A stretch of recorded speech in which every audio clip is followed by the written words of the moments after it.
Rewind BS and Back Talk Radio every Tuesday night. Hey, join us this coming Tuesday at 9 o'clock p.m. from 9 to 11. But hey, tonight we are here with Championship Online Racing Association.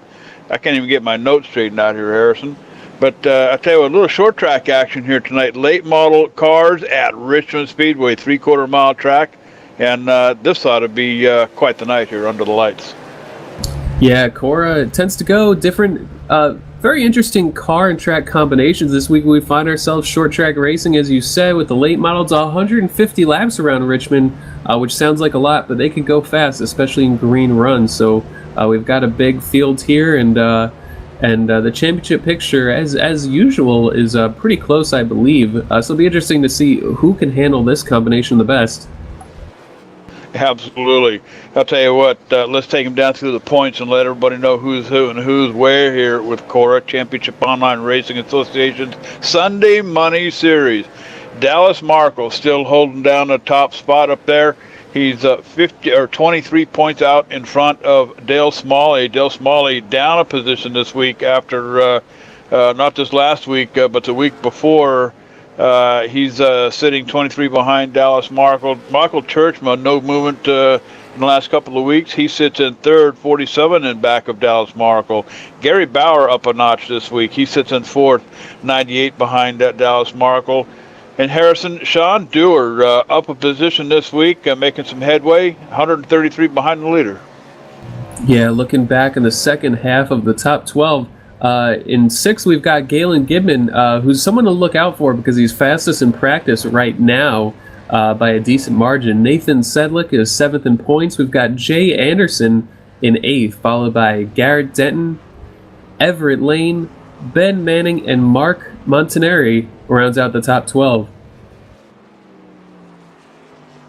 You bet. And I'll tell you what, if you haven't heard of Sunday Money Series here, Cora, this is a deal. They qualify a couple times a week, and you qualify in for a shot at a trip to the bank here with the Sunday Money Series. 10 payout positions, actually 12 payout positions. First through 10th place, then there's a pole award for $5, and then a safety award. You'll be able to finish the race without a scratch. Then you get a $5 bonus check from these Cowboys. But I'll tell you what, $50 to win here, and $30 for second place, $20 for third place, so on and so forth, down to $5 for 10th place. So, hey, an opportunity to make some money here with Championship Online Racing Association. Yeah, I really like their payout structure, and one of the cool things about this league that makes it different from other leagues that offer payouts is it's hard to find a league that pays back all the way to 10th. So if you find yourself getting a number of top 10s, it's easy to do a lot better than breaking even in this league. So that's something that's very cool. A lot of leagues you see with payouts, usually it's only the top 2 or 3 guys actually getting somewhere with it, and everyone else feels like they're kind of throwing money into a pit. But here, the payouts are stretched out, but it's still $50 to win a race based on a $5 entry fee total. For a race that is a really nice reward. Absolutely. And then, like you said earlier, Harrison, we're here at Richmond Speedway here tonight under the lights. A little bit of background on Richmond. Located in Richmond, Virginia. Capacity crowd here tonight, 97,900 on hand. And it's owned by International Speedway Corporation. It broke ground in 1946. This is one of the oldest tracks on the circuit. Of course, it opened up that same year. God only knows who designed the place, but it is an asphalt track, 3/4 miles in length. That turns are banked at about 14 degrees. The front stretch at about 8 degrees, 2 degrees on the back stretch. Thing to look out for here tonight, Harrison, is getting them back up off the throttle, or on the throttle, off of turn 4. I was watching these guys earlier today, saw a little bit of difficulty. That back end's going to want to come around on you. Now, these cars are not cup cars, so they don't carry the horsepower they do. But I'll tell you what, if you have a heavy foot, that back end will come around on you lickety-split. Yeah, the last thing you want to do is use up that right rear tire, which is easy to do on a short track like this. Another thing to look out for is if you overdrive the center of the corner, these cars in the middle can get really tight here at Richmond. It's easy to burn up either right side tire.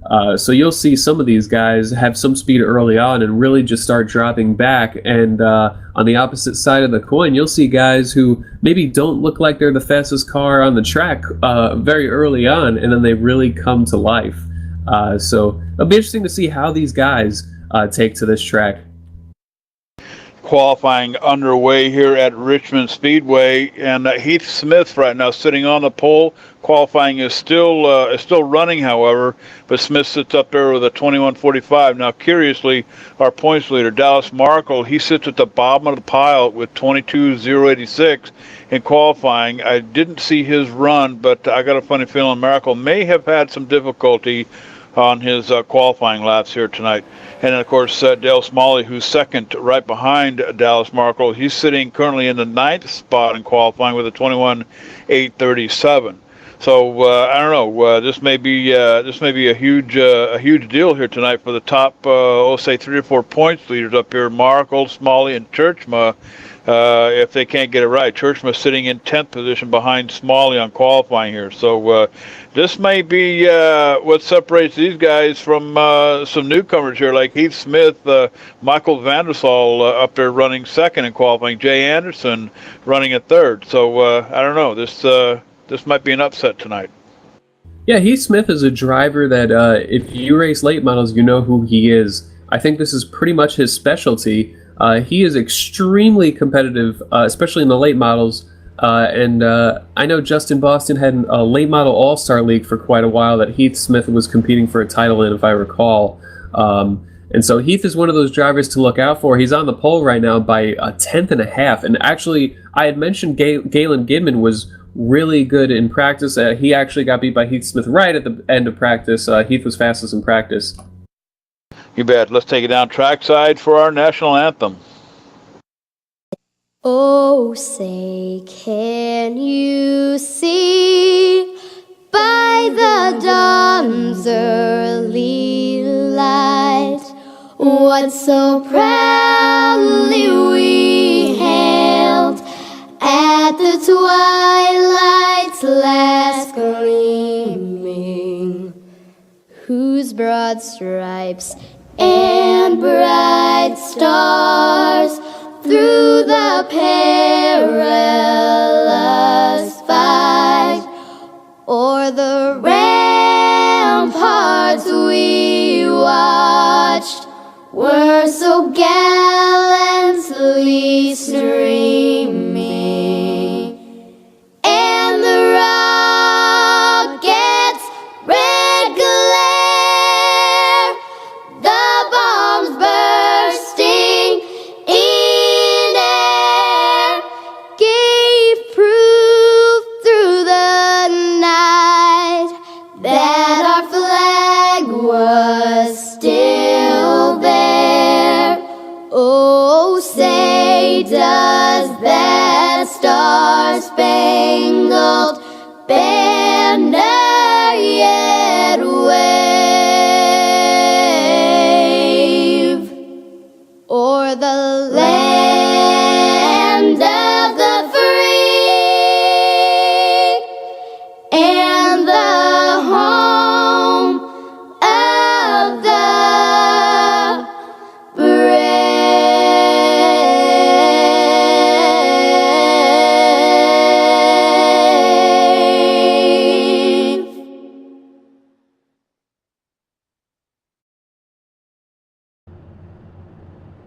And a big thank you to the Cactus Cuties and, of course, the Virtual Thunderbirds for the flyby on the national anthem. Let's take them down through the lineup here at Richmond Speedway. Starting out on the pole here tonight, that number 12 machine on the inside belongs to Heath Smith.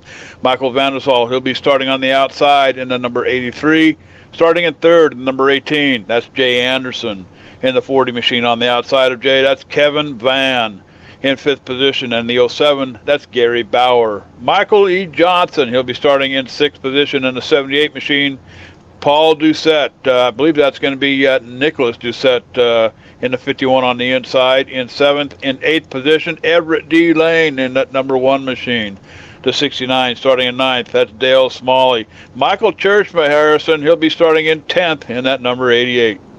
Yeah, starting in 11th in the 33 will be Travis Brown. Alongside of him in row number 6 will be Garrett Atwell. Mark Montanieri is qualified in 13th alongside Ben Manning. 15th will be Nathan Sedlick, rolling off 16th Colton Berkey. Starting 17th will be the 79 of Joel Wood, and alongside of him, Galen Gibbon, who was pretty quick in practice, struggling qualifying though. Starting 19th will be Ryan Borges, and starting 20th, Cody Leland. Jeremy Crandall will be starting in 21st position tonight in the 73. The 48, Dallas Markle, your points leader. He's sitting back here in 22nd position. 23rd is Austin Osborne. 24th belongs to TJ Graves. And the 28 car in 25th is number 28, Brandon Bark. Yeah, it looks like Nicholas Doucette will start at the tail end of the field. Might be by request. As these guys work, and as we actually have damage on the track already, the 84 has rear end damage, probably a miscommunication when they were leaving the grid. But that number 84 rear end damage probably front end damage too. So it was a checkup situation. The car behind the 84 who got into him also damaged. Did not catch who that was. In fact, I think I just warped out on my end. It was the 48, I believe, of Dallas Markle. So Markle with damage right before the start of this race as the pace car's about to duck in. So our points leader trouble already. And the pace car does pull off, and we are set to go green flag, and the green flag is out. Heath Smith off to a good start up here. He's being chased down by Michael Vandesal and Jay Anderson in the 83 and 18 machine. Of course, we've got 150 laps here tonight at Richmond Speedway, so lots of laps to go for these Cowboys as these get these ponies warmed up, heading off through turns 3 and 4 to complete the first lap here at Richmond. Heath Smith going to pick up his first lead lap of the night here at Richmond. Yeah, Heath Smith is going to be tough to beat.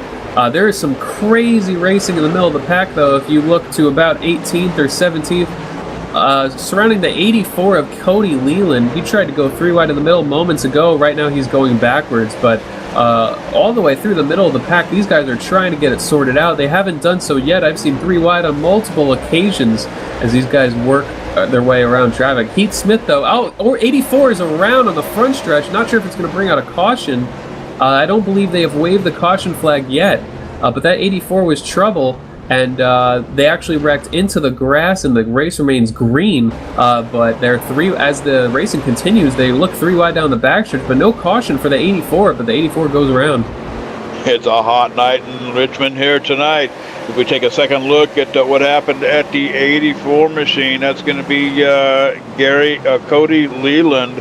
With a lot of damage on the rear end of that machine of his. But I tell you what, in the meantime, Cowboy, they got these ponies spurred up and raring to go here tonight.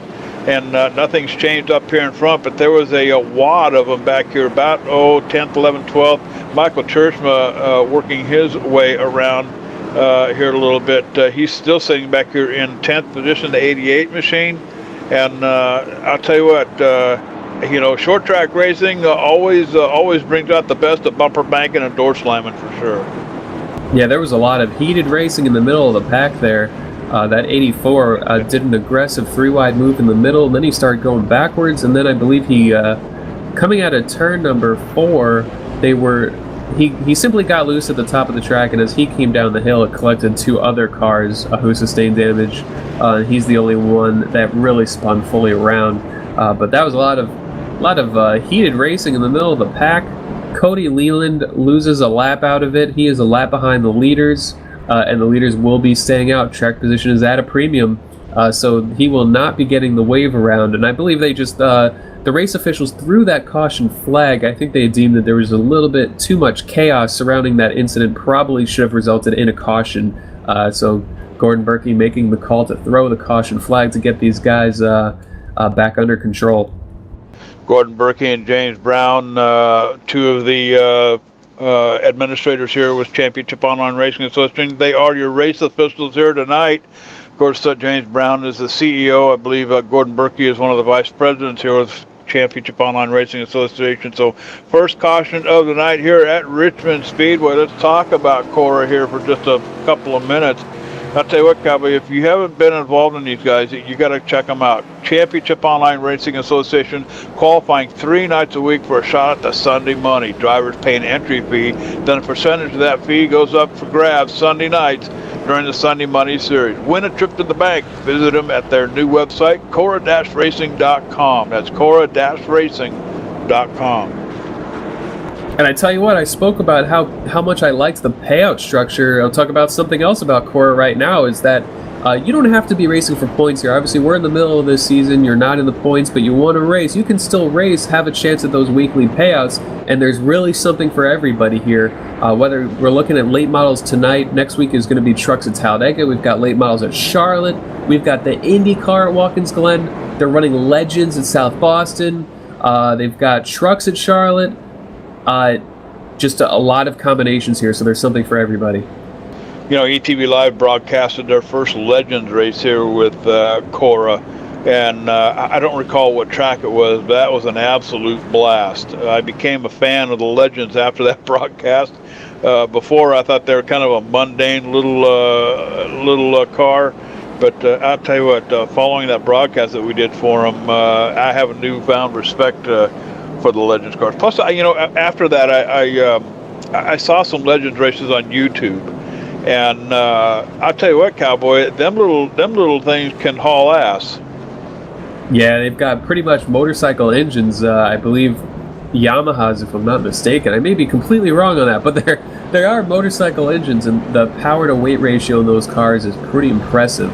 When I hear people talking them up, they basically say it's similar to the power to weight ratio that a Cup car has. Obviously a lot less power, but a Legend car weighs a lot less. So those things can catch you off guard. They have a lot of speed.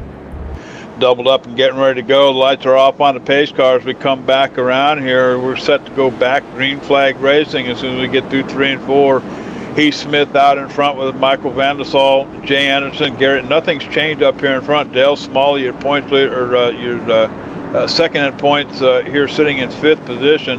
The first 3 rows, Travis Brown and the 33 on the outside. So following this caution with the number 84 machine back on lap 4, we're getting ready to turn them loose again, and the green flag is out, and we are off and running once again here at Richmond. Yeah, Heath Smith getting a good start, letting back a little bit because the 83 looked like he wanted to go. But I tell you what, Heath Smith knows these cars, and he could wheel the heck out of them. And he jumps out to that early lead as these guys towards the back of the pack. A lot of side-by-side racing in the middle of the pack on back. In fact, maybe one of the coolest battles right now is surrounding that one car, the number 1 car of Everett Lane. Actually, they're 3 wide for a second. The 88 gets sent sideways and saves it. Michael Churchma up there in the points, and he's 3 wide again entering turn number 1.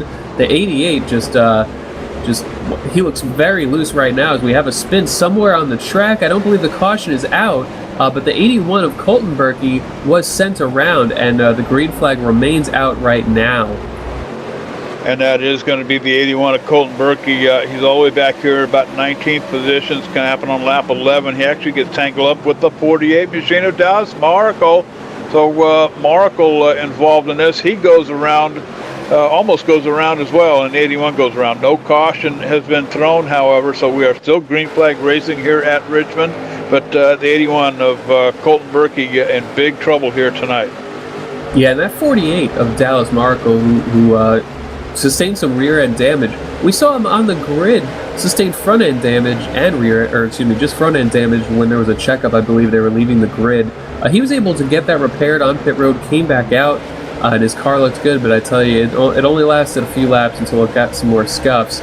So problems for Dallas so far. He just doesn't have the speed of a lot of these guys in this race right now. As there's a lot of racing going on mid-pack, probably the best racing on the track. Heath Smith has checked out. We have a crash on the backstretch. The 28 and the 84. The 84 again involved in a crash. This one I don't believe he had anything to do with triggering. It was actually the car above him, the 28 hard wreck. And going back to take a look at that one here, again, no caution has been thrown.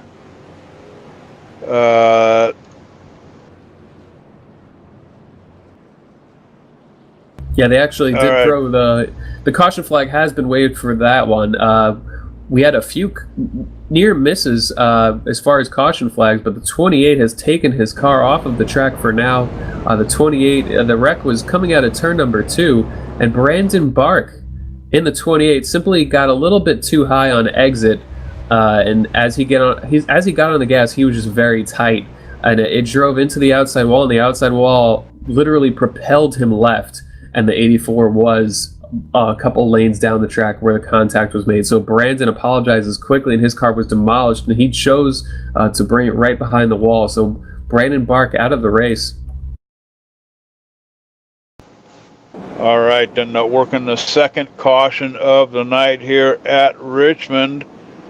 It's been a busy night here so far, 15 laps in here at Richmond, Virginia. So I tell you what, it's time for us to kind of gather things up here. Let's get ourselves straightened out here a little bit. We're going to step away, take a commercial break. You're watching live, ETV Live. This is Championship Online Racing Association tonight in the late models at Richmond. We'll be right back.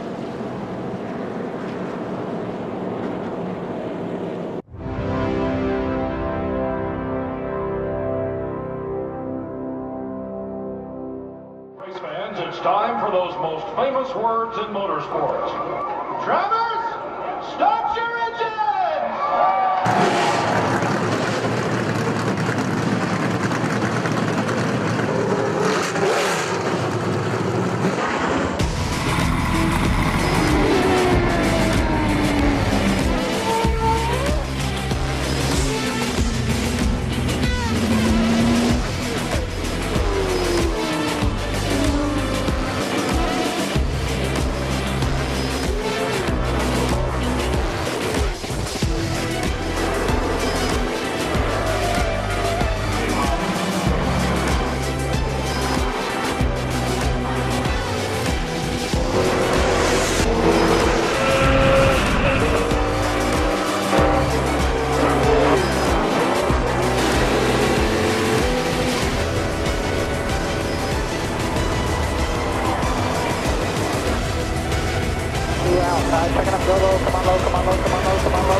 Michael Conti comes up at a corner number 4, and the checkered flag, he wins his first NASCAR iRacing.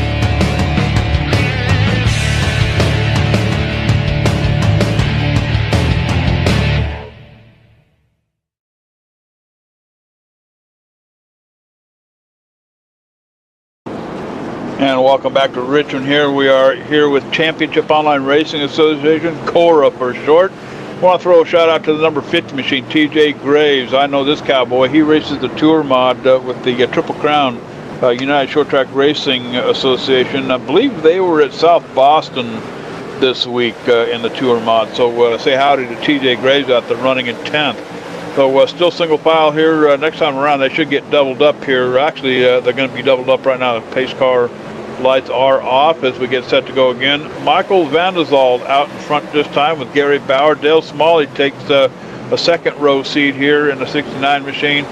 Garrett Atwell and Nathan Sedlak make up the first couple of rows here.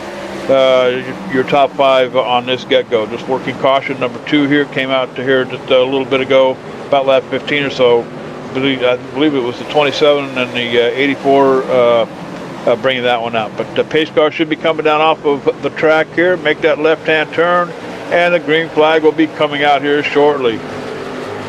Yeah, Heath Smith is one of the drivers who actually pitted during that caution period. So Heath Smith in the number 12 right now, running in 18th.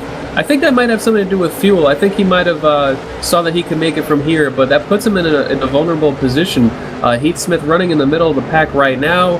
I believe he just made the pass for 17th. And this is the driver who led practice and sat on the pole by quite a margin. And you know Heath knows that there's 127 laps to go next time by, I believe. And he's just taking care of his race car right now, working very methodically. We see a lot of cars getting loose out of turn number 2, especially when they're caught up high. And it looks like Heath is aware of this. So the 12 car starting to come through the field, catching some slower traffic. As there's a wreck down the front stretch, actually, Heath is going to have to avoid this, gets a little tap from behind, but there's a big wreck on the front stretch here involving the 40. A lot of cars running up front, actually, in this one, including the 40 of Kevin Van.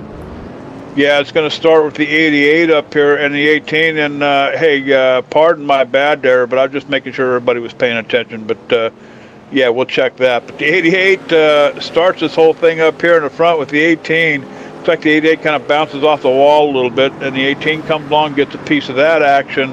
And then, unfortunately, the 40 car is basically a victim in this whole thing. He gets sent around by the 88 and backwards into the outside wall, and then he gets clobbered and sent over the top here by I'm trying to see who this is. I think that's the 67 machine of Ben Manning. Just door slams the 40 and kind of throws him for a loop and goes for an e-ticket ride here on the front stretch. So caution number 3 here at Richmond with a bunch of bent up sheet metal this time. Yeah, and JD, that's exactly what you warned about before the race, which was guys spinning their tires, especially out of turn number 4. That's exactly what triggered this wreck. The 88 of Michael Churchma just got onto the gas, and the car just had a lot of rotation in it. And so it kept on rotating. He couldn't get straightened out, and he bounced off of the car below him. And then as his car was just completely out of control, it spun the 40 into the wall. It spun the 18 to the inside grass. And Ben Manning, who you mentioned, who drove into the 40, just was anticipating the 40 to kind of stay in the middle of the track or cut the other direction. It's a lot of anticipation in trying to avoid wrecks, and it's very easy to anticipate the wrong direction. So tough break for a lot of guys. They were battling for about 6th or 7th where it all broke out. A lot of cars running in the top 15 who get collected, and we are under caution for, I believe, the 3rd time of the race. Most of the guys choosing to stay out. About 20 cars stayed out, including Heath Smith, who pitted before. And Heath got some rear-end damage from a car that got into him entering that crash, who didn't check up. But his car should be fine. I think it's mostly just cosmetic. You bet. Cosmetic here at a 3/4 mile track really doesn't make that much difference. You want to keep the front end kind of clean, though, for sure. But, protect that airflow and everything up front. The curious thing about these cars, not nearly the horsepower that you find in, let's say, a Sprint Cup car, approaching, about 800, 850 horsepower. But by the same token, these things have a pretty good amount of torque in them. So, just because you don't have the horsepower doesn't mean you can lay on the gas, too heavily here. And, what typically happens, these cars are so light, guys get a little bit antsy, they get back on the throttle a little bit too quick. That, brings the back end up off the ground, and around she goes. And then, of course, we see the results of that coming off turn 4. But here tonight, with 28 laps in the books, 150 on the board. So I'm hoping that these boys get things squared away here shortly, and we can see some good green flag runs here tonight. And right now the lead hasn't changed much. Vanisol's still out in front with Atwell, Sedlak, Del Smalley, who is second in points here tonight. And I believe Del Smalley is the most paid or the highest paid winner. I mean, how would you put that? He's won more money here at Cora than I believe any other driver. Maybe we can bring Alan Larson in here to verify that, Alan. Yeah, JV, that is definitely correct. I think we're going to have to send him a 1099 at the end of the year. What do you think? I tell you what, a second income being developed here with the Championship Online Racing Association. But Dale Smalley, usually, and it looks like we're going to have a delayed caution here for some reason, guys. Perhaps the race officials did not like the way things were looking. Picked up in the lineup. Yeah, I think they had to just change the order a little bit. The 84 of Cody Leland was this caution's lucky dog. He got one of his laps back, and his damage is completely fixed, which is one of the beautiful things, gives him a second shot. And so the mistake he made early on to bring out the first caution of the race, or I'm not even sure if it brought out the caution. I think actually the race stayed green at that point, and then the caution was thrown later on. But certainly learned from his mistakes. Now he has a fresh car. He's tail end of the field. He needs one more lucky dog or wave around. to get back in this thing, but the 84 has his damage fixed as the lights are out again, and they will be going green next time by. But you were talking about tire spin, JD, and you're exactly right. With the late models, you can drive them more aggressively on the throttle than a Cup car, but that just means that you can get the car loose if you're off on the wheel input. So it's like a different kind of tire spin. The Cup car, you could just simply get on the gas too early and just spin the heck out of the tires. But these, you can spin the tires just the same. It's just a different feeling. But nonetheless, you got to watch it. And coming through 3 and 4, the pace car ducks in. And our leader, the 83 car, of actually the caution has, there must be a lineup error right now as the caution was extended. The pace car is on pit road, but they remain under pace speed. So Michael Vanestal is going to have to wait another lap to bring them to speed. And we'll see if we can get a word with the race officials to find out what the extended cautions are for. I want to throw a shout out to the 51 machine. That's going to be Nicholas Doucette with the kinfolk on the back of the car there. You can tune in on Tuesday night with the Rewind BS and Backtalk radio show. Nicholas Doucette is going to be our guest in the first hour. 11 years old cowboy, and this little cat can race with the best. And he's certainly doing a good job here tonight at Richmond and the late model cars. But hopefully we're going to get things lined up here one more time. Pace car does pull off. We're getting set to go green. Keep your fingers crossed, cowboy. And Vanestal is on the gas. And off we go. Garrett Atwell is second. Nathan Sedlak looking on the inside of the 4 machine going into turn 1. Going to take it down deep along the apron line down here. The 4 still working that top side. Will Prevail coming down the back stretch. So give the second position back to the 4 of Garrett Atwell. Osborne also putting the pressure on in the 20 machine on the bottom of the 35. Here comes Osborne for third place. That's going to push Sedlak back, neck and neck, going down the front stretch here through the trial, going into 1, still side by side. Sedlak going to give that position up to the 04 of Galen Gidman. Yeah, a lot of times you try to make a move on somebody, and when you can't quite get it done, well, you just come off of the last corner low, and the cars behind you get that good run because they're running a more normal entry. And so Nathan Sedlak right there, experiencing a frustrating situation where he didn't lose too many spots out of it, but he did lose, I believe, 2 spots. And that's just a situation where when you try to pass them, it's easy to lose that momentum, and you're very vulnerable. But the race for the lead stays tight. The 83 of Michael Vanestal has the number 4 of Garrett Atwell putting pressure on. We saw Atwell with that strong restart get up to the second position, and now he's really putting the pressure on for the lead. You bet. And going back here to 7th position, that's going to be Nicholas Doucette again, moving up a couple of notches to the 51 machine, putting the pressure on Dale Smalley in that 69 car out in front of him. So Doucette looking at the bottom here going into turn 1. Looks like he's going to get position on the 69 as he easily overtakes Dale Smalley for position. That's going to throw him up into the mix here, cowboy. I tell you what, keep an eye on that 51 car here tonight for sure. In the meantime, Nathan Sedlak drifting back here 5th position. The 4 car up on the upside, on the top side here, being challenged by the 04 here on the bottom for 4th place. Galen Gidman on the inside here will get the position coming off the turn. Unfortunately, the 4 stuck up there on the top has to get off the throttle. That's going to allow Nathan Sedlak to squeeze on by. Yeah, that 4 car of Garrett Atwell actually got the lead, but then he lost it about a lap or 2 later. The 20 car of Austin Osborne able to get by, and right now is showing some strength. The 20 car pulling away. Galen Gidman has gained a couple of spots since that restart. Now he was second fastest in practice, and I was caught off guard when Galen qualified 18th. He qualified about 4/10, I believe, slower than he practiced. So we knew that he had some ability in that car. And he just didn't show it in qualifying. But Galen up to 3rd as the leader right now, getting way too high. Actually scrubs the wall on entry and has to bring it back down through the whole first half of turns 1 and 2. But Austin Osborne remains in the lead, and the 83 of Michael Vanestal has actually got into a rhythm and is starting to catch the 20 back again for the lead. So an interesting lead battle this whole run.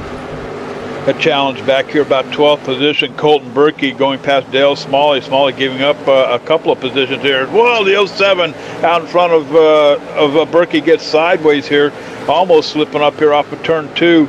Manages to hang on to it, but the 81 Colton Berkey, that's Gordon Berkey's son. Gordon Berkey, one of the administrators here. He is the vice president of Cora here The 81 not having the night that I think he hoped for, but I tell you what, he's holding his own back here just outside the top 10, sitting here in 11th position. Getting a little snaky up here in front, though, the 12 machine of Heath Smith. Remember, Heath Smith started up there on the pole here tonight, trying to get it back with a little bit of damage on the left rear of that machine of his. Now, he is side by side down the front stretch with the number 1 machine. That's going to be Everett Lane up there on the top as he gives up the position, drops down and back to the 12 machine. Down the back stretch we go. 42 laps in the books here at Richmond. Yeah, and that number 12 of Heath Smith, I believe, if his car is any indication, my memory is correct. He's a part of that Gale Force Racing team, which is, I would say, primarily led by Nick Ottinger, who has 5 wins in the iRacing DWC Series, or I should say NASCAR iRacing Series World Championship. The name changes a little bit from year to year. I probably had it wrong. But Gale Force suspension, Gale Force, mostly I think they do a lot of shock work and things of that nature, or Cale Gale at least did a lot of shock work. But that is led by Cale Gale's family and his papa Bubba Gale, if my memory serves me correctly. And Heath Smith is one of the fastest late model drivers there is. So he's been methodically working his way through this field, exhibiting a lot of patience, a lot of smart driving, and that Gale Force number 12, that white paint scheme with the baby blue, looks awfully good tonight. You bet. And I'll tell you what, back here about 17th position, going past Dale Smalley, the 73 machine. That's Jeremy Crandall up here. I'll tell you what, Dale Smalley giving up right and left here. Smalley not real comfortable in the late model car here tonight. I think he's just here to get his laps in and get done with this thing. But Smalley's falling victim to a number of cars here. 17th position right now, but up in front of him, there was quite a herd of cars, starting with Crandall in 16th position. Just in front of him is Mark Montanari. And I'll tell you what, throw a shout out to Mark Montanari with the setup analyzer. And I'll tell you what, if you need a crew chief, Cowboy, you got to get this setup analyzer. If you build your own setups, that's a big time tool to help you out. But Mark Montanari currently running in 15th position. Things get kind of spread out back here. But Harrison, in front of him, Ben Manning is being challenged by T.J. Graves. T.J. Graves is a late model driver. He also drives those modified cars here in the iRacing sim as well. So I tell you what, the 50 machine of T.J. Graves putting the pressure on the 67. But then there's a roadblock up in front with Everett D. Lane and Travis Brown in the 1 and the 12 car just ahead. So I tell you what, any way you look on this racetrack here tonight, right now, there's something going on here. Just take your pick. Yeah, there's a lot of racing going on throughout this field. Jeremy Crandall was making up a lot on the 14, and then he just got loose, so that battle died down. But Everett Lane in the number 1, getting passed right now by TJ Graves. TJ actually from my home state, the only driver in the field from Club New Jersey, as TJ Graves in the 50 works his way underneath the 67 of Ben Manning. Ben Manning getting passed. That is for the 12th position right now. TJ Graves, his car a little bit worn on that right side. He's used the wall or someone else's car somewhere, but TJ up to 12th position, coming out of 4 down the front stretch. But he's under pressure right now from the 67 of Manning that he just passed. But Manning's under pressure from the number 1 of Everett Lane. And so Everett Lane in the 1 and Ben Manning in the 67 remain side by side, but it looks like Manning's going to clear him entering 3. Austin Osborne on cruise control out there in front, about 1.5 seconds out in front. Nathan Sedlak, 3rd position, 35 car. He's trying to put the pressure on Galen Gidman here in the 04, just ahead of him. Can't quite get there, though, but I'll tell you what, with 51 laps in the book, probably just letting it cruise here for a little bit. The racing isn't going to start until you get about 20, 25 to go here anyway. So, keep it clean, keep it on all fours, hit your marks, and let's wait till the end of this thing comes in and put the challenge on. Michael Vandesal, he's back here in the 83 machine. He's 2.5 seconds in back of leaders here. Almost about 9/10 of a second in back of 3rd place. So I tell you what, things getting settled down here quite a bit. I'm not seeing the issues that I was seeing before. Everybody seems to be falling in here, hitting their marks, and get through these turns. Keeping an eye on turns 3 and 4. That's been the culprit here tonight at Richmond for sure. Yeah, we're about more than a third. We're slightly ahead of a third of the way through this race. As you mentioned, Austin Osborne in the number 20 pulling out to a really solid lead, as now the battle is on for second between Galen Gidman, currently has that second position, and Nathan Sedlick, who I believe just lost that second position a few laps ago. But the 04 and the 35 battling for second. Nathan Sedlick doing all he can to try to get by, as actually he gets a lane. The lane opens up underneath the number 04, and so the 35 of Sedlick moves up into second position for now. But it just seems like they're playing musical chairs out here. You bet. Musical chairs, and that's pretty much how it is in the short track racing. It's anybody's number. You just got to wait till the end of this thing to see who's going to get to the finish line first. But hey, let's throw a shout out there for Mark Montanari, the setup analyzer. If you need a crew chief, here's the next best thing. Mark Montanari's Sim Racing Setup Analyzer. As you test the car, you enter the real data into the analyzer. It gives you the real recommendations to make your changes. You can join the ranks of some of the fastest guys in sim racing, get the equalizer, and start turning your wrecks into wins at the click of the mouse. I tell you what, Cowboy, Sim Racing Setup Analyzer, that's the only thing, the only crew chief you'll ever need. You can get it at setupanalyzer.com. Again, that's Mark Montanari. Mark currently running in 17th in the 14 machine here tonight at Richmond. Yeah, Mark Montanari running pretty consistent lap times right now. One guy I want to take a look at, and he's passing Heath Smith, and that is the number 73 of Jeremy Crandall. We saw Jeremy running around Montanari just a few laps ago, and now he's well ahead of him. Jeremy Crandall, who passed Montanari not long ago. Crandall in that 73 is actually running some of the fastest lap times on the track when he's not passing someone.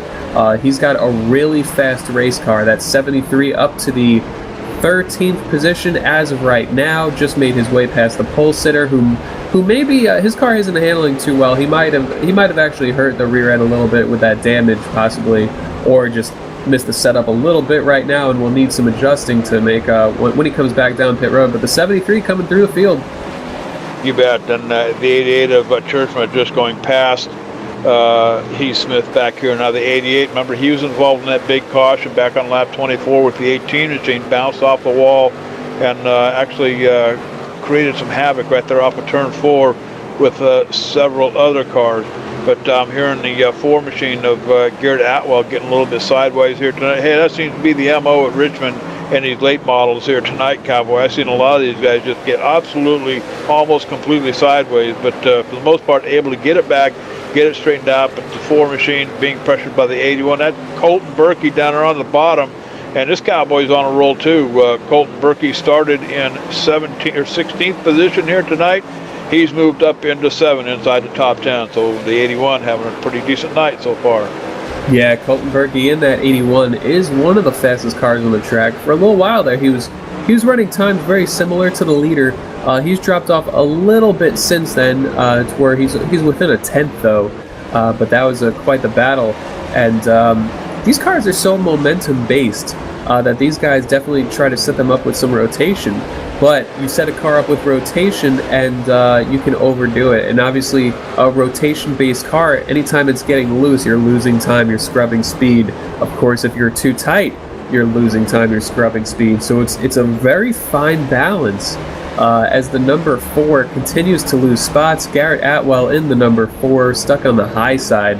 And he was the car that we saw just a few laps ago get really loose. And get stuck up high. So a lot of comers and goers in this one. Ryan Borges was putting the pressure on the 4 here just a moment ago, but I tell you what, the 32 machine down the front stretch here, or back stretch, looking to the inside of the 4, almost making contact coming off of turn 4 here. The 32 trying to get there, just doesn't have the horsepower to do it, backs off, going to try it again here going into turn 1. But I tell you, kind of a herd of cars back here. The 50 of TJ Graves looking on the inside of the 32 as well. So I tell you, there's just a gaggle of cars back here looking to get somewhere here tonight as we put 66 laps in the books here at Richmond Speedway. Again, this is Championship Online Racing Association Cora Sunday Money Series, and you're watching it live on ETV Live.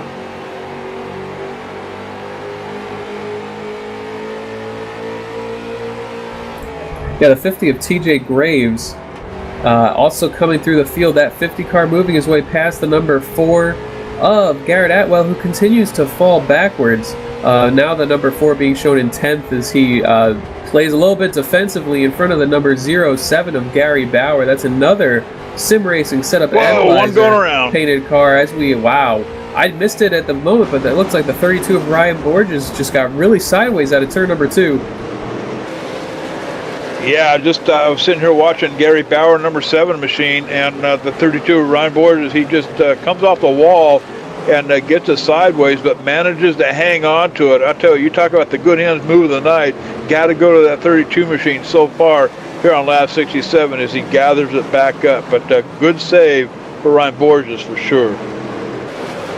Yeah, as this racing just continues to be, as the 88 of Churchman gets the wall out of 4. Now he's alongside that 32 of Ryan Borges, and it's a lot of battling back here from about the 7th position all the way back to about 14th.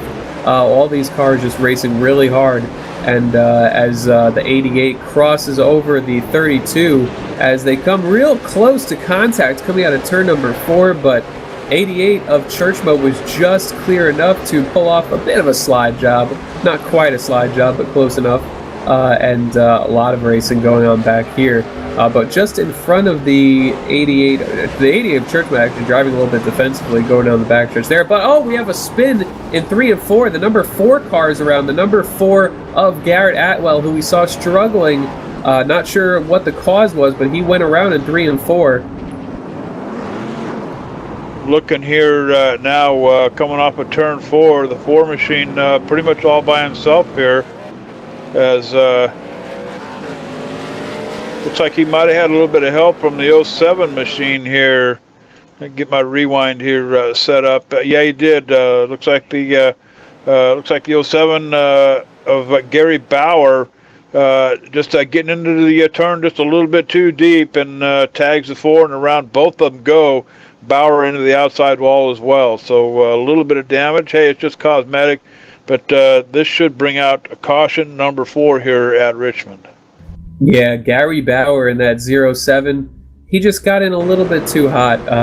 The number 4 car did not run a slow corner in front of him, but the 07 Bauer just missed his spot a little bit. The 4 went around. The 73 got involved by locking his brakes. The 73 was trying to avoid it, locked his brakes, the car went straight.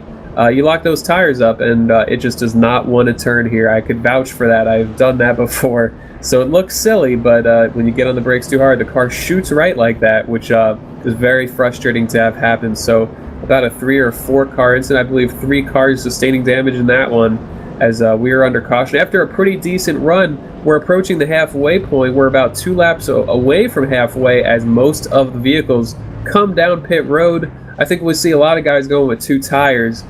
For track position. These pit stops actually take quite a while for all 4. Actually, most of these guys going for 4. I believe most of these guys going for 4. A couple with 2 coming off of pit road right now, I believe. But Gidman is the first one to exit pit road, and if I go back and look, he actually took 4 himself. But Doucette gained a lot of spots off of pit road. That number 51, Nick Doucette. And Austin Osborne came down pit road. He was leading the race, and I think he missed his pit box and drove right on through. Looks like he pulled in, was not his pit box, and then pulled right back out on the track again, giving up a couple of positions. So Austin Osborne had to come around the second time and get into his pit box. So that's going to set your leader, Austin Osborne, back by quite a bit. As we watch it on the replay here of Osborne missing his pit box. But the 20 machine, full service, 4 new shoes and a bucket of oats down there on pit road. He'll get back out there, but he's going to give up quite a few positions. So yeah, that's going to be really difficult to make up if he's not able to catch some sort of strategy break where possibly he takes 2 tires later in the going when a bunch of people take 4, or he stays out when other people pit. But track position here certainly means something. It is really difficult to come from 20th on back in a field with a lot of competition. We saw some of the fastest cars on the track only be able to get up to about 8th, 9th, 10th. And so Austin Osborne was legitimately the fastest car on the track that last run. And he's really got his work cut out for him, as he actually looks like he's going to be able to restart somewhere around the 17th position. Rewind BS and Back Talk radio show. Nicholas Doucette, he's going to be our guest on Tuesday night. But I'll tell you what, you can join myself, Jimmy North, Evan Pasoko, and the whole crew on Tuesday nights at 9 p.m. for an hour of rewind, looking back at previously broadcasted events here on ETV Live, guest interviews, drama, and topics too hot to touch. I'll tell you what, the boys ramp it up in the BS and Back Talk segment with thoughts and opinions on some of the hot topics in the online racing arena. Fun and entertaining as we get back to racing here at Richmond. Join us Tuesday night, 9 o'clock p.m. on ETV Live Radio. As the pace car lights are off, and we will be getting the green flag next time by, and Galen Gidman has inherited the lead from the number 20 of Austin Osborne, missing his stall. So Gidman will be out front, but he's got that number 51 of Nicholas Doucette to his outside, and both cars running the highest that they have all race. The 83 of Michael Van Stal, strong early on, will be third as they come to the restart. The pace car goes in, the 04 waits, and now Galen Gidman gets on the gas. The green flag is out. We're back underway. Well, strategy there at the green flag with the 04 of Goodman. I think he was just kind of waiting here a little bit to see what's going to happen, but throw kind of a mix-up with these guys. You see that quite often with some of these leaders as we come around. And I tell you what, the 50 car, I'm watching TJ Graves here. He's moved up into the top 5, now sitting in fourth position here. Wow! Just right out of the side of my eye, the 35 machine just rocketed into the corner and right around TJ Graves. Graves right on the bumper of the 35 machine. I don't think he appreciated that kind of a dive bomb into the turn there by the 35, but I'll tell you what, Cowboy, I didn't think that the 35 had enough brakes to get that thing wound up. Yeah, you could really drive these late models into the corners, and he did. Just a lap later, the 50 of TJ Graves going for wow, I thought he was going to take a shot there and get underneath the 35, just couldn't quite get there. As the 51 with a heated battle here, the 51 actually throwing a block on the 35 down the front stretch. That's Nicholas Doucette defending his position as second through fifth right here. You can throw them underneath a blanket right here. They are all racing extremely hard. The 51 of Doucette choosing the inside line. 35 of Sedlick says, all right, we'll try to make this happen on the high side. And it is a battle on for third place right here. They are 3 wide, looking 3 wide, entering back to 2 wide before turn number 1. 50 of TJ Graves backs out wisely, but they are still side by side for third. I tell you what, the driver of that number 51 machine up there, his name is Nicholas Doucette. He's 11 years old, Cowboy. Write that name down and keep track. As this kid, I tell you what, he is racing with some pretty good stuff out here. You know, the likes of T.J. Graves, Dale Smalley, the Dallas Maracle, Gary Bauer's been here for a while. Everett Lane's, a pretty good driver here as well. So I tell you, that 51 machine, keep your eye on that, Cowboy. But back here, about 13th position, we've got a gaggle of cars back here, about 13th position. The 20 almost getting out of shape back here. That's going to be Osborne. Remember, he was your leader before that pit stop and missed his pit and had to come around again. That set him back to about 17th, now sitting in 12th position here as we put 83 laps in the books. Things are starting to get a little bit heated up here on lap 83. Yeah, moments ago, some tempers back in that battle for second. TJ Graves, I don't think he was too thrilled with Nicholas Doucette blocking down the backstretch like that. Drove into turn number 3 and just gave him a shot. But it didn't really do anything to the 51, but it halted the momentum of TJ Graves. But looking back at that number 20, Austin Osborne is someone to watch. He restarted, I believe, in 16th or 17th. Actually, he restarted in 17th, currently shown in 12th. Now he's got a little bit of air to breathe as he's catching the battle, or he's up to 11th. Now he's catching the battle between 2 cars who are running 9th and 10th.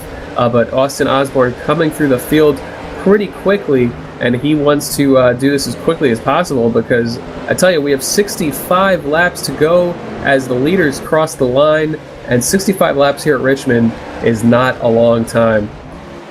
No, it's not. And I'll tell you what, these Cowboys really got things heated up this time around, and a lot of pressure being put on back here. About 11th position, Austin Osborne looking to get back up to the front, has the 40 up on the outside. That's going to be the 40 of, I've lost my damn place. Kevin Vaughn up in the 40 machine as my mouse gets a little bit cranky here. But I'll tell you what, things getting heated up back there. Tony Austin Osborne putting the pressure on now on the 14 of Mark Montanari. We get this thing straightened out, Cowboy. But I'll tell you what, almost like these guys had took a drink of that Red Bull down there in the pits. Some of these guys. Yeah, it sure seems like everyone had their Wheaties for breakfast, that's for sure. Mark Montanari, who we saw running about 15th in the last run, was all the way in the top 10 there, loses a couple of spots. He's playing it safe right now as he's going to duck back in line behind his teammate, the 07 of Gary Bauer. But Austin Osborne gets by those two cars that he was catching. Austin Osborne is running in 9th, and there are 3 cars battling in front of him, about half a second in front of him. We have the number 4 of Garrett Atwell alongside the 12 of Heath Smith. Now, Heath Smith in that 12 got his damage fixed from earlier 50. in the race, as we might have a problem.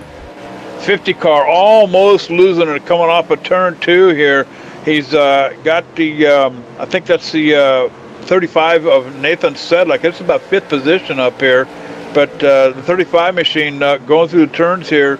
And then the 50 TJ Graves comes on up and just doesn't get it wound up, almost gets sideways. So the 50 TJ Graves really trying to put the pressure on the leaders up here, try and make some headway. But the 35 of Nathan Sedlick, he's up here with the 51 of Nicholas Doucette out in front of him. These guys are all up there in the top 5. So I'll tell you what, with 90 laps in the books, we're getting to the short end of the stick here, Cowboy, because the remaining laps are going to go by lickety-split.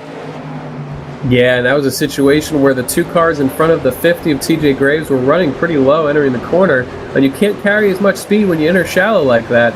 And so TJ tried to capitalize, and but that was a great save by TJ Graves, as Nicholas Doucette in the number 51 actually gets underneath the 83 Michael Vanisall, and the 51 of Nicholas Doucette up to position number 2. But now the 35 of Nathan Sedlick is now putting the pressure on the 83. This is a heated battle for second right now. You bet another heated battle is going to be back here about 18th position. It's going to be the number 18 of Jay Anderson. Got the 84 machine of Cody Leland. Remember, Cody's had all kinds of problems here tonight, 3 laps down. But I tell you what, the 18 are looking to put something together here tonight. Everett D. Lane up on the top side gets a little wicked coming off the turn, and the caution is out again here at Richmond. I'm hearing the 78 machine bringing this one out. It's going to be Michael Johnson, I believe. Yeah, Dallas Markle apologetic over the radio. The 78 and Michael Johnson not aggravated. He understood what happened there, but Dallas Markle not meaning to get into the 78, but it was a side-by-side battle between Michael Johnson and Cody Leland. Michael Johnson was trying to squeeze by, and when you're below someone, you don't want to swing too wide and get into the driver to your outside, and so Michael Johnson just didn't carry as much momentum as Dallas Markle expected, and Dallas gets into the 78 out of turn number 2. The 78 sent into the inside retaining wall. So Michael Johnson will have to come down pit road, repair that damage, currently being shown in 22nd, last car on the lead lap. And this bunches everyone up again to where Austin Osborne, who we saw just dominate the previous run, will now be shown. He drove his way up to 8th.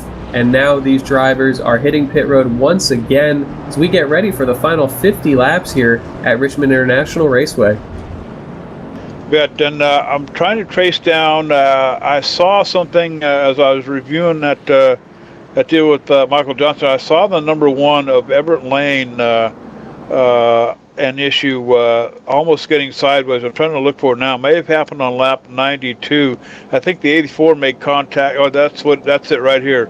Coming off of turn 4, the 84 of Cody Leland makes contact with the 1 of Everett Lane, almost turning the 1 around. A lot of smoke comes off the tires, but Lane able to hang on to it, get straightened back out. That happened just before that issue with the 78 of Michael Johnson. Yeah, and I believe Jay Anderson is the only car to stay out, so Jay Anderson will have the lead. And we will actually go to a quick commercial break and return in time for the final 50 laps here at Great Race Brewing here at the Richmond International Raceway.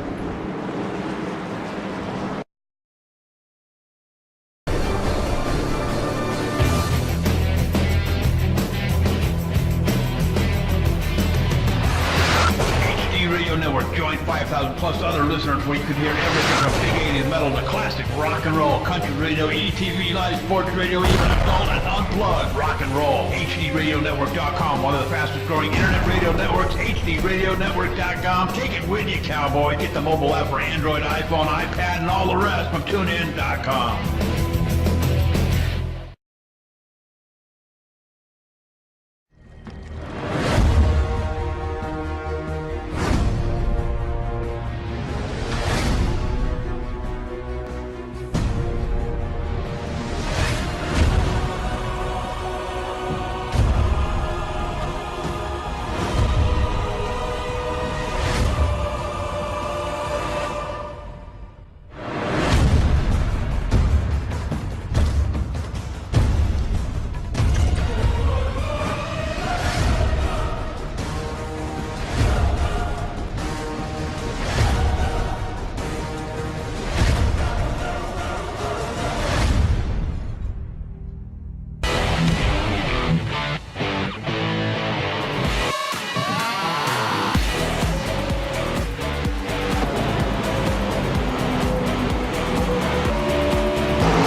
And we are back live, picking up the green flag with Jay Anderson out in front with Nicholas Doucette in the 51 machine, putting the pressure on for the lead.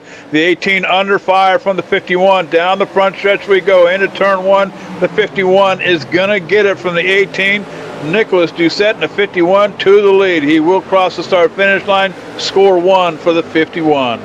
Yeah, the 51 of Nicholas Doucette taking 2 tires on that pit stop to beat out some of the cars that were running in front of him. There was only 1 or 2 cars that were in front of him, one of them being Galen Gibman right now, who is stuck in traffic. Nicholas Doucette to the lead, though, as, Gary Bauer, way up the track. That was right behind our leader, the 07, way up the track. Right now under attack from the number 50 of TJ Graves. And we've seen that 50 of Graves be really aggressive this race, and he's been fast. And right now he's up in this battle for the lead. But check who's coming into the picture right now, up to 4th, the number 20 of Austin Osborne. 07 going around. Big wreck here coming off of turn 4. Wow, I was just ahead of that, and I completely missed that. And that is a huge crash. It looks like it started from the 07, cutting it into the number 04 of Gidman. The 07 just came down the track and took out a lot of cars there. The 73 involved, the 40 involved.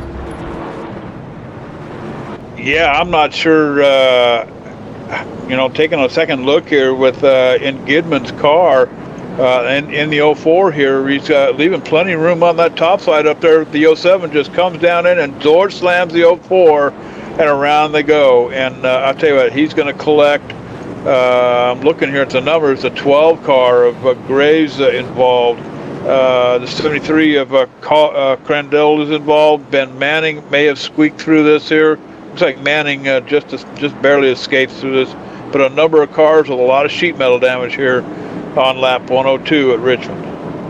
Yeah, and Gary Bauer apologizing for the incident.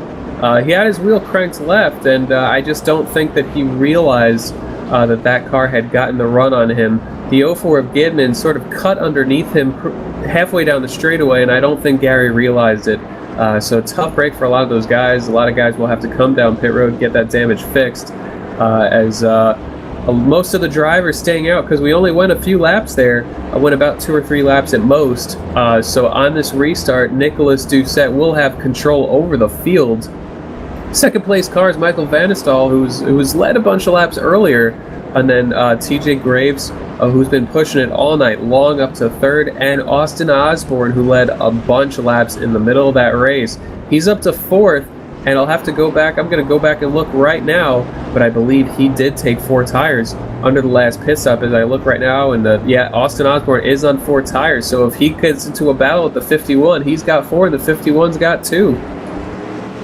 And I believe I might have misspoke during that caution. It was actually the 12 of Heath Smith, not TJ Graves, that took a lot of damage off of that caution. So working caution number, I believe this is number 5 if I'm not mistaken. 105 laps in the books here at Richmond Speedway, so things are definitely starting to heat up here a little bit. Yeah, absolutely. As Michael Churchma, who's had a rough outing so far, is the lucky dog as they bring him around the pace car, which will put him as the 21st car on the lead lap. So I believe these guys do have resets. So these guys getting involved in wrecks, I think they have a limited number of resets, clearly not unlimited, but Heath Smith able to get his damage repaired very quickly. He had a lot of damage. And certainly one thing that he does not have, though, is track position. But he's got a clean car.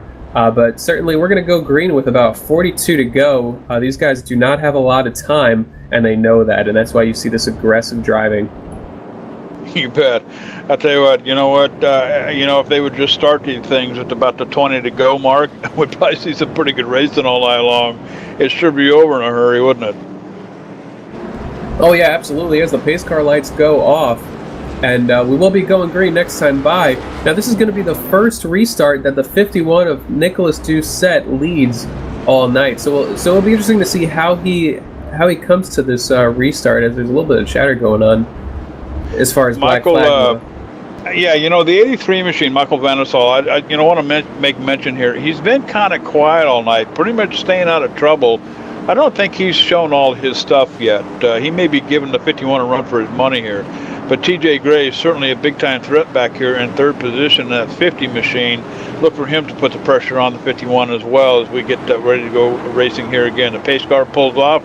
Green flag is in the air. Doucette's trying to lead him down nice and slow. A little bit of strategy working here, and we get going. So off into turn 1, the 83 is going to drop right down in behind the 51, and here comes the 50. Almost making contact with the 83, and I'll tell you what, it almost looked like a squeeze job by the 83, but couldn't get in between the 50 and the 80 and the 51. And we're hearing that Cody Leland is around again. This is about the 3rd or 4th time that I think the 84's been around here. Yeah, we remain green. 2nd time. Right now. The race remains green, and Cody Leland's got it going somewhere on the apron, I believe. But there's a battle on for the lead right now as TJ Graves really looking to get to the 51 of Nick Doucette. They get a little bit of apron and don't make up much ground right there. But something to look out for here is now Nicholas Doucette out front is not actively blocking, but he is running a defensive line. And so when people get these big runs, if they look low and the 51 is there, they will not be afraid to use the bumper. This is something that frustrates you as a driver. And so I would worry about the 50 using his bumper if you're the 51. The 83 got that great restart, trying to get back in line, but he's running 3rd right now. So all 3 cars right there. Coming out of turn. Go ahead. I was just taking another look at this deal back there at the 84.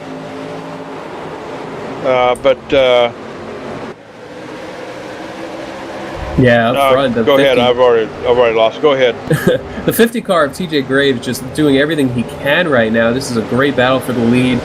Nick Doucette doing all he can to keep that lead in that black and camo. The 50 dives low, but it wasn't close enough. Had to back out. We've got 4 cars in this lead battle.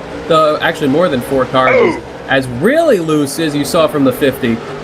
50 car almost losing it off of turn 4. That's been the tricky turn all night long here at Richmond Speedway. And of course the 50 trying to get it back under control. The 4 of Garrett Atwell sneaks on by for 2nd place, but TJ Graves ain't giving it up yet, Cowboy, as Michael Vandesol up here on the 83 machine giving up a bunch of positions up here.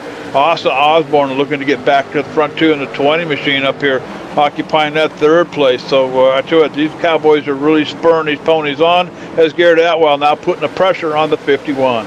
Yeah, Garrett Atwell running as high as he has in quite a while, and he's really putting the pressure on, and this is some serious blocking going on. That last time by the stripe, the 4 was there, and he was getting blocked straight to the apron, and so these drivers are actually pretty active on the radios, not happy about it, but Garrett Atwell gets into the wall, and now look who's coming into the picture, that 20 of Austin Osborne right on these leaders, and he's got 4 fresh tires, and so Austin puts the bumper immediately to the 51 coming out of turn number 4. These drivers are all over the track right now.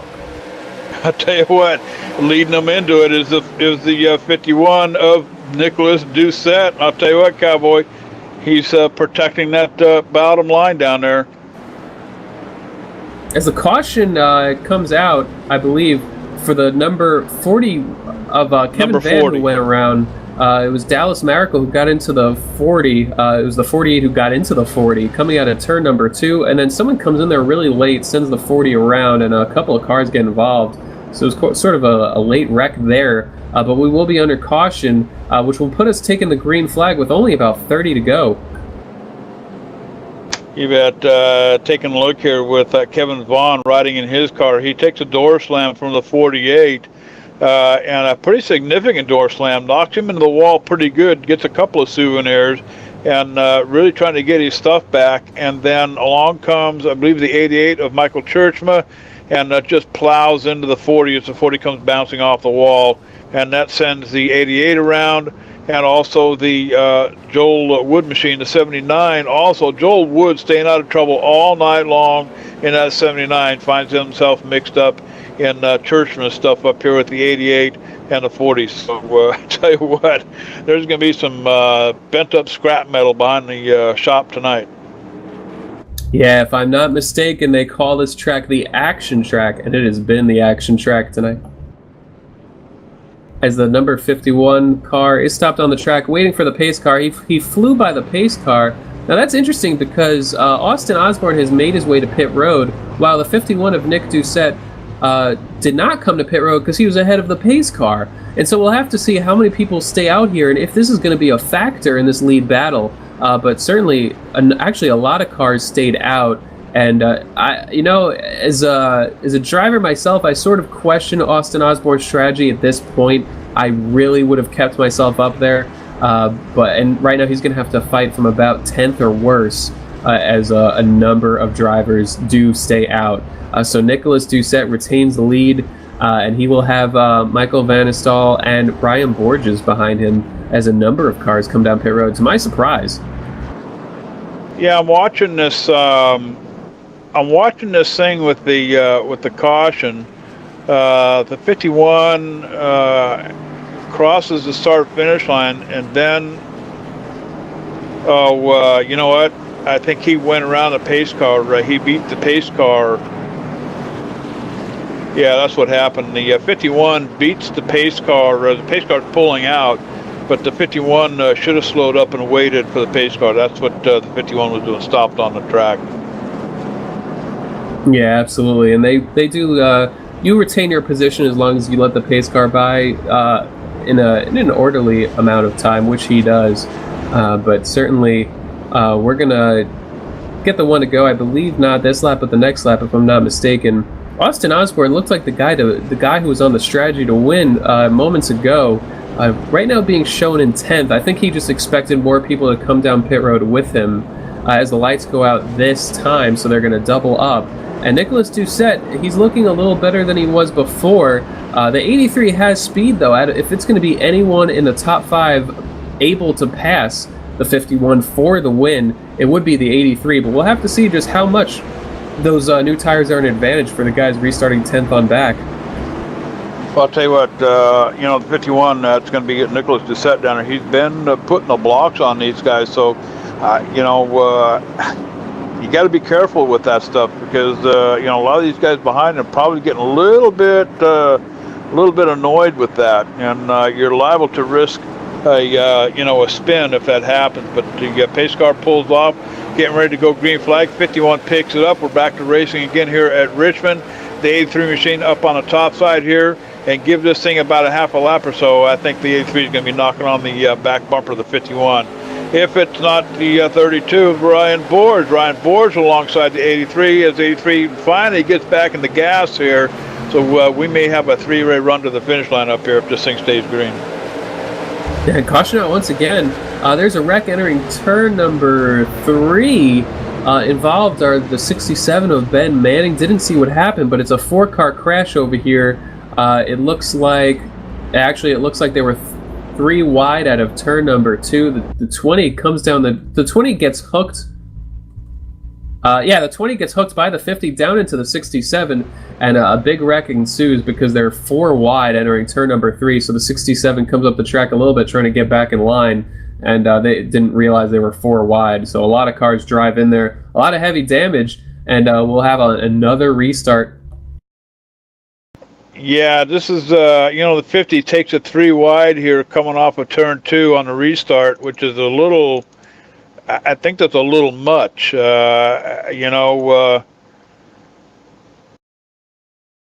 the 69 up on the top, the 67 on the bottom here, the 50 goes 3 wide, and of course all hell breaks loose after making the hook with the 20 machine. So, and then further damage. I mean, you got the Travis Brown machine, the 33 involved.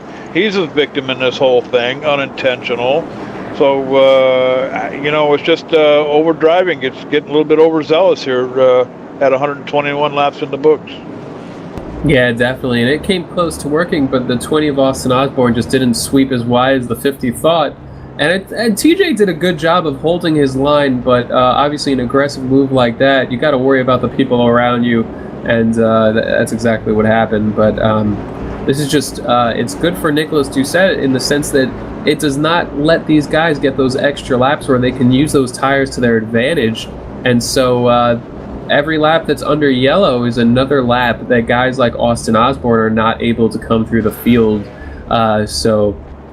But this restart with the 32 car getting by the 83 on the last restart, that puts the 83 of Michael Vandestall to the inside of row number 2, and he should be able to keep his nose, should he get a decent restart, he should be able to keep his nose underneath the 32 and find his way back into the second position.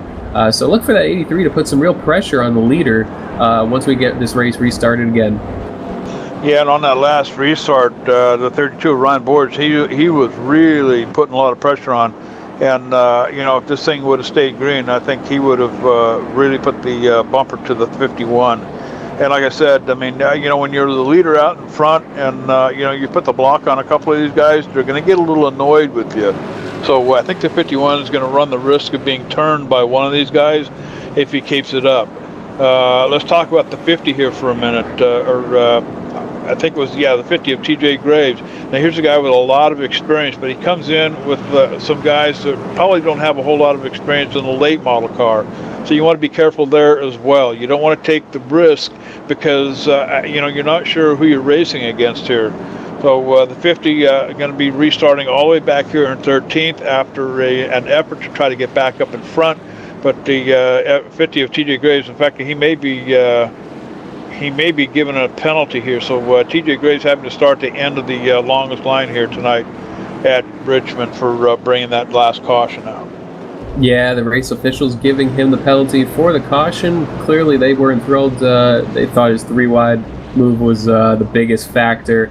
Of course, the contact in exiting 2 didn't bring out the yellow, but I guess it created a situation entering 3 where it did.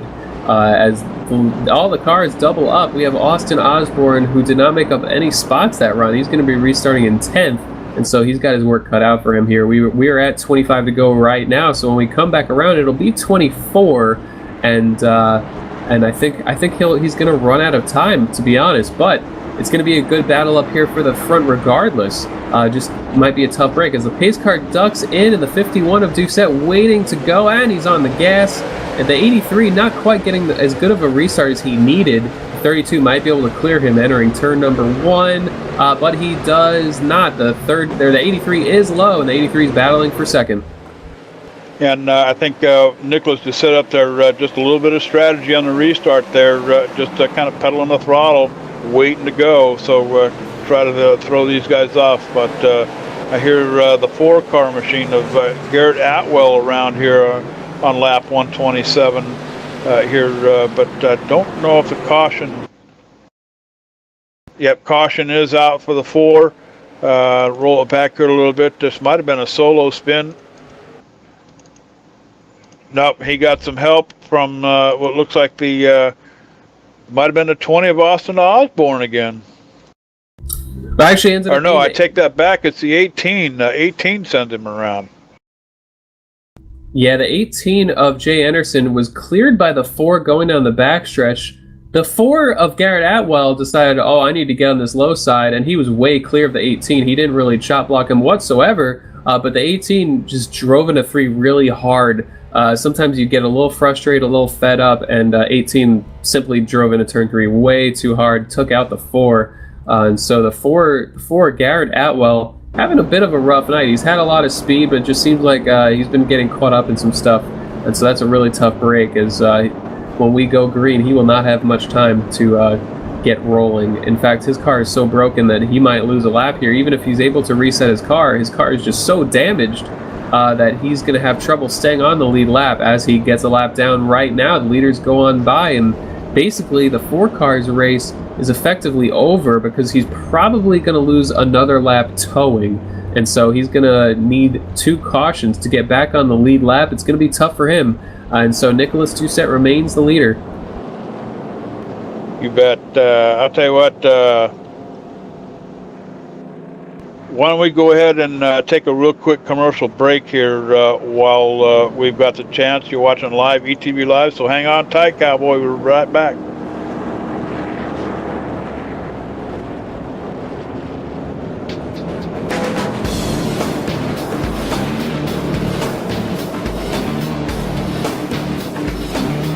Inside SimRacing.tv, the fastest show on the internet. Sim racing news and reviews since 2007, with new shows every week.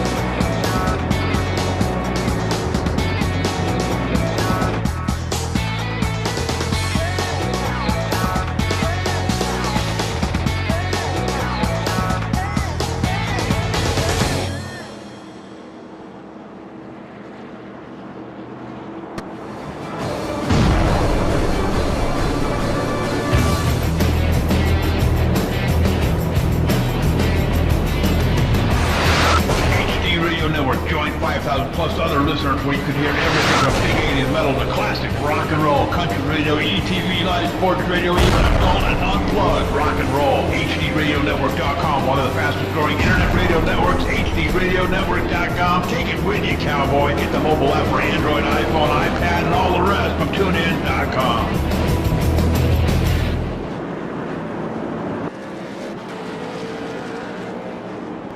And we are back live here, getting ready to roll one more time here with Paul Doucette. Actually, Paul Doucette. Nick Doucette, got to get used to that. The young man is 11 years old, and in order to have an iRacing account, you have to be 13.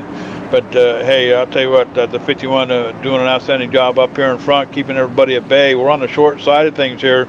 About less than 20 to go here at Richmond as 51 brings him down to the green flag again.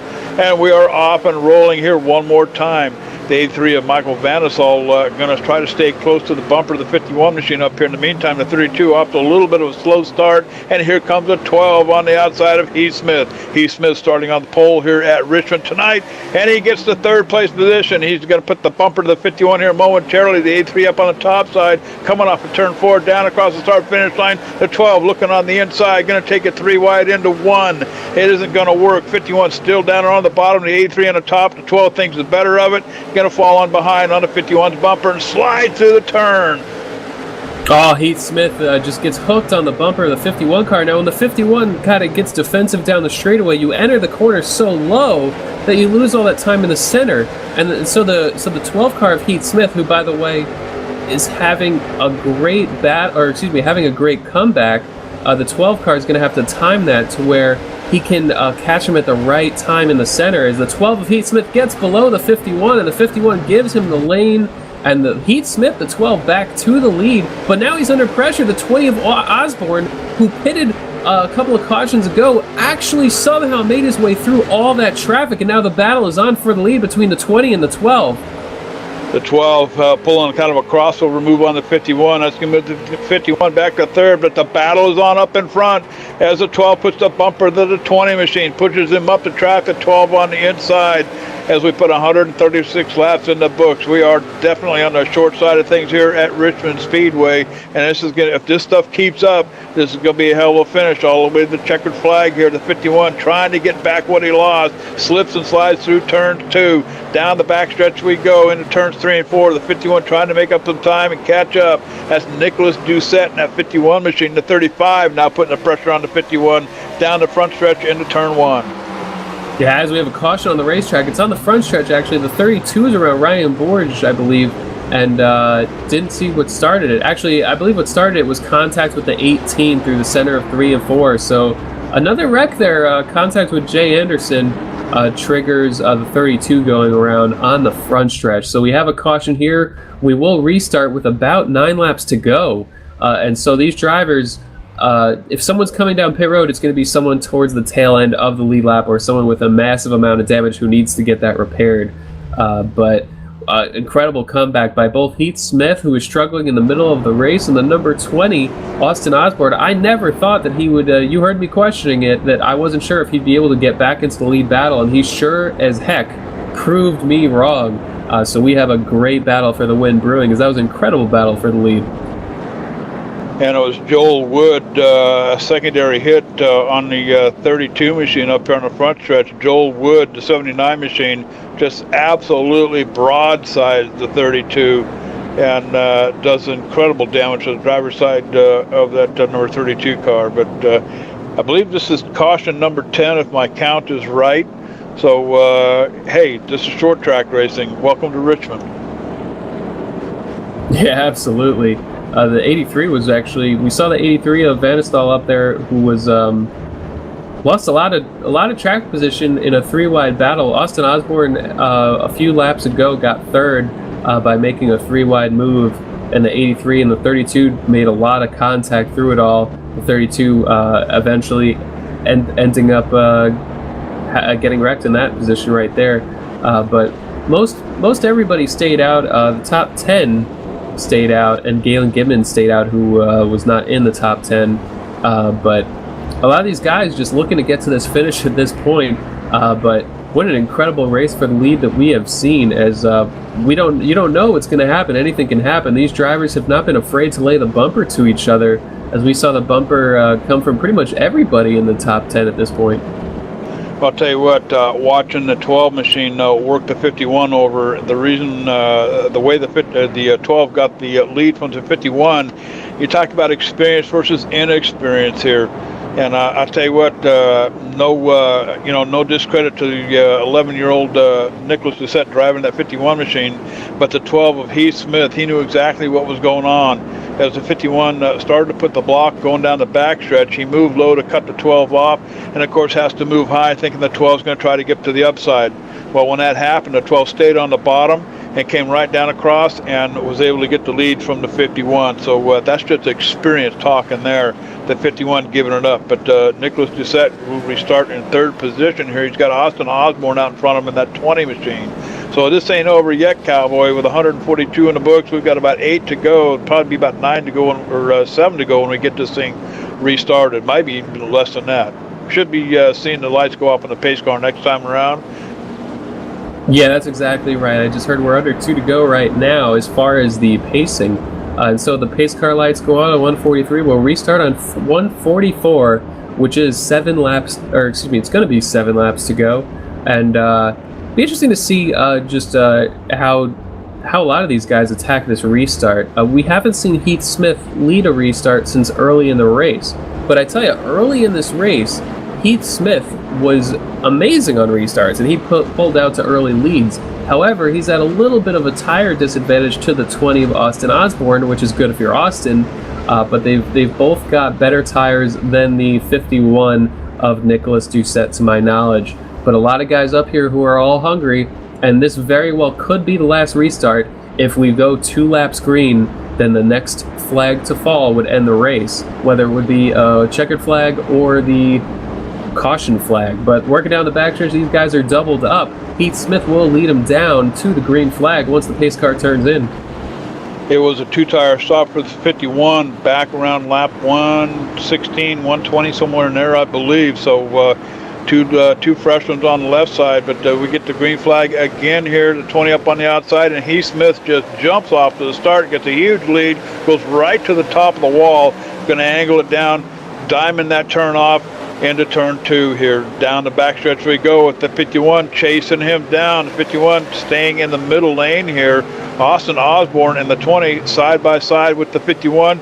3 and 4 coming down the front stretch. The 20 not giving up an inch, staying in the throttle all the way through the turn. The 51 still on the bottom here. The 20 is going to gives a bumper to the 51. The 51 slides up the track. That's going to put the 20 on the inside for the run down the backstretch.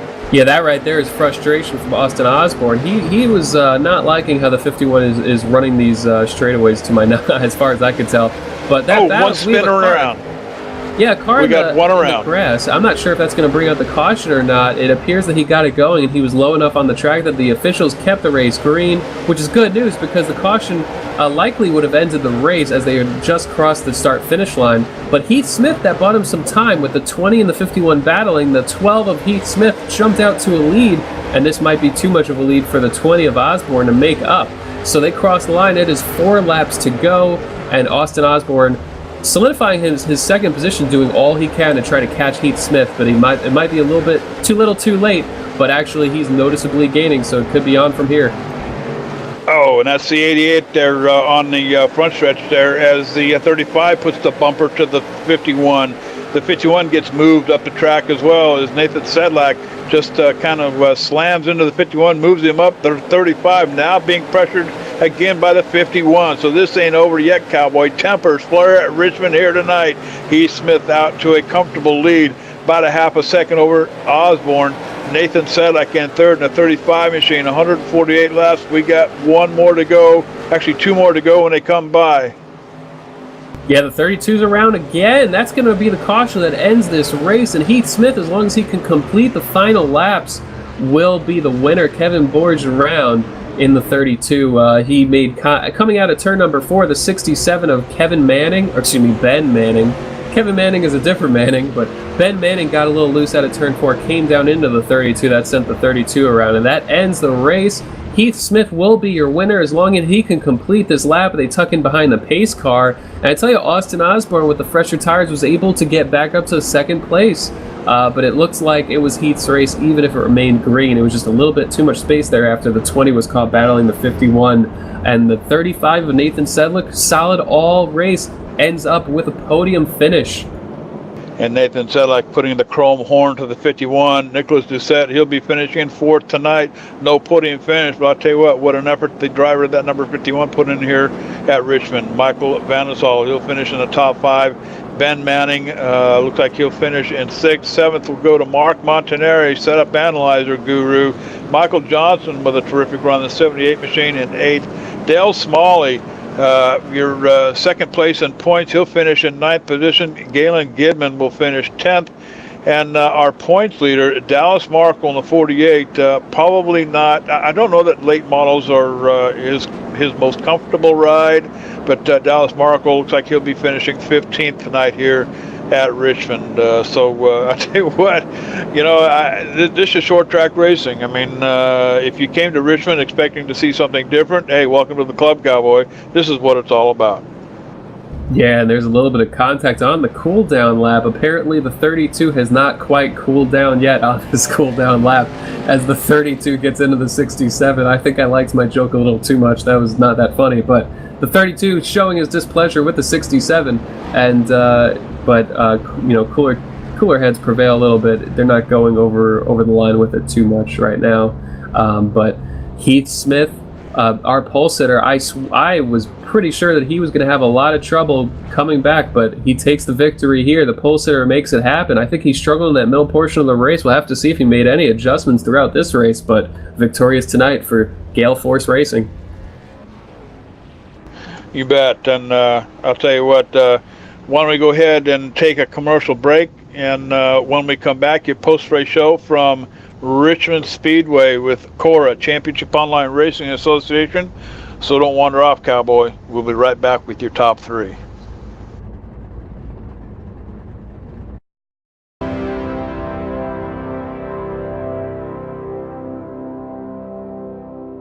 Race fans, it's time for those most famous words in motorsports. Drivers, start your engines!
Michael Conti comes up at a corner number 4, and the checkered flag, he wins his first NASCAR Light Racing.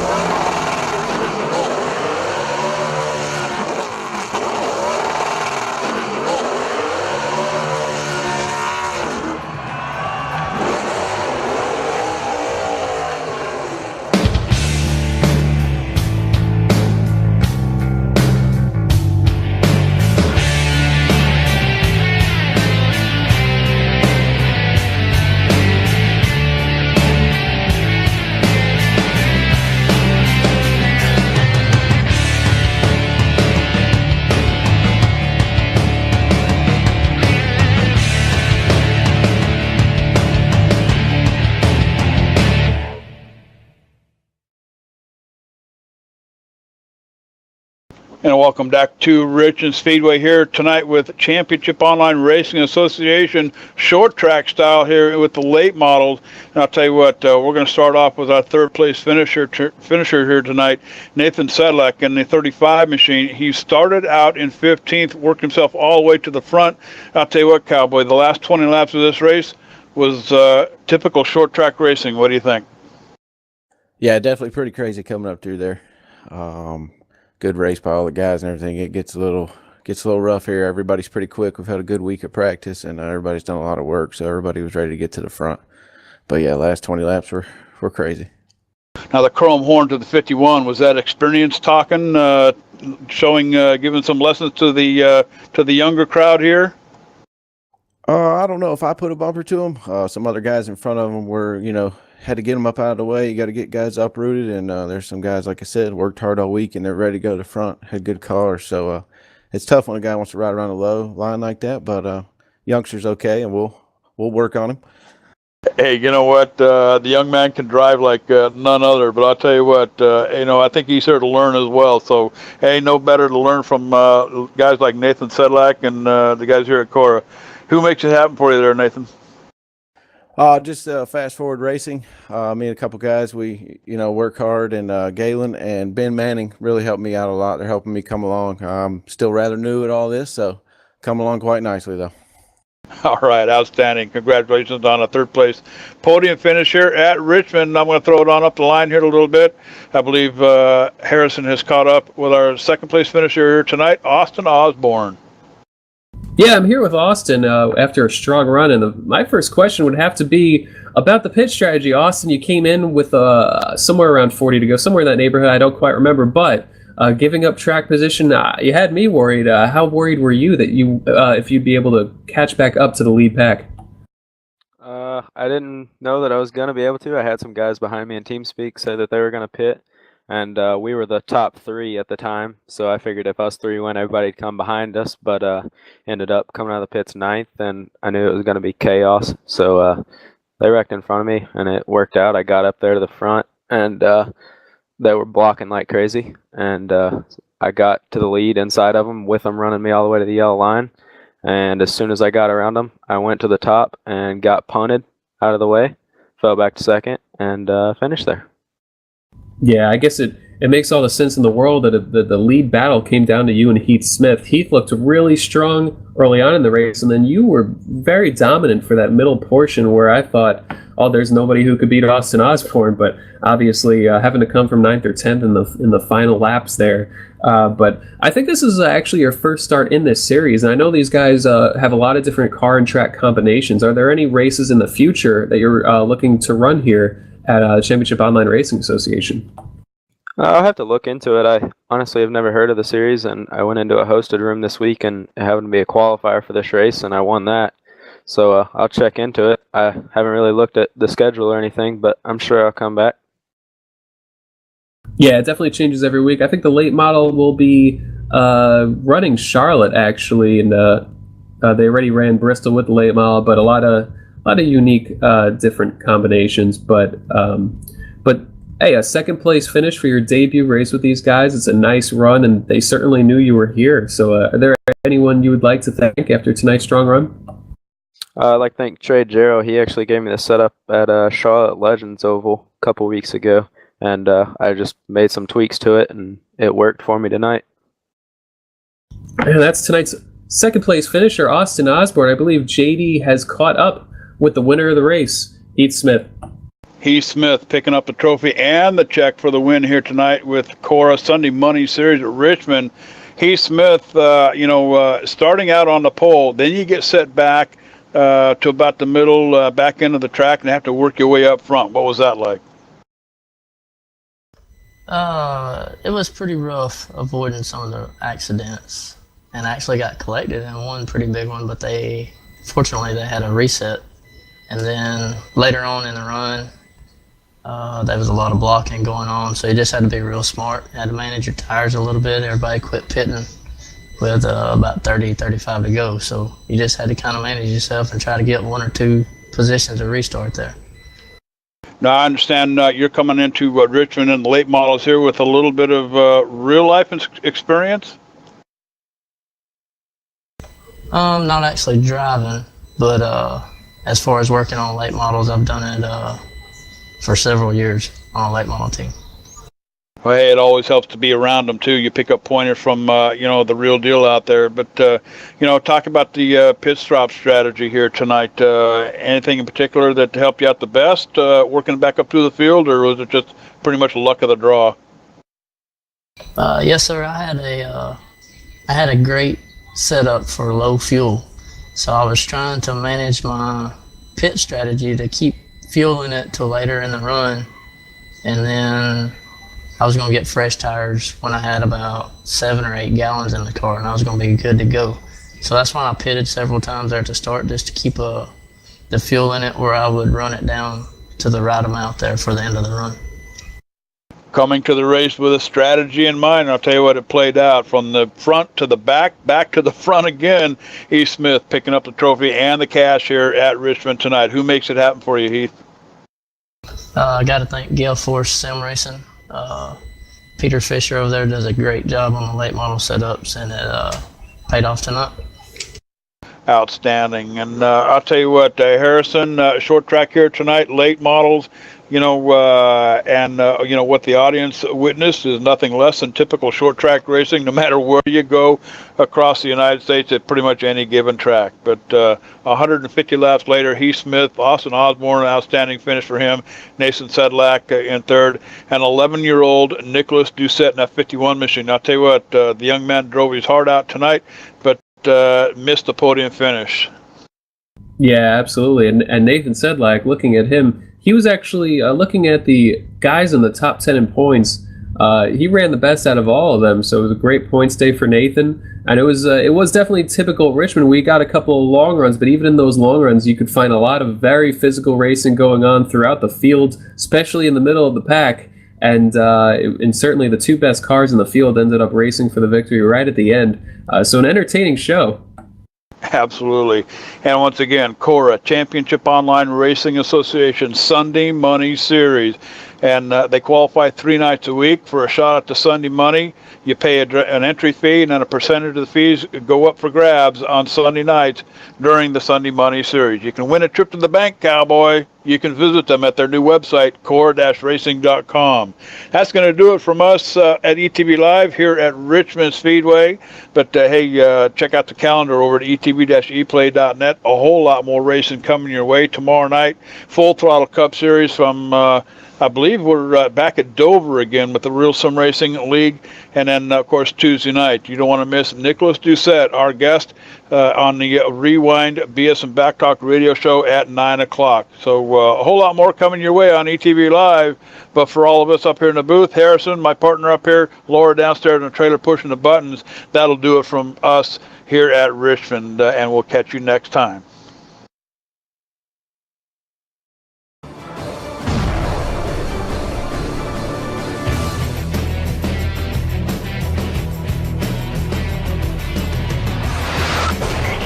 Network. Join 5,000 plus other listeners where you can hear everything from big 80s metal to classic rock and roll, country radio, ETV, live sports radio, even adult and unplugged rock and roll. HDRadioNetwork.com, one of the fastest growing internet radio networks, HDRadioNetwork.com. Take it with you, cowboy. Get the mobile app for Android, iPhone, iPad, and all the rest from TuneIn.com.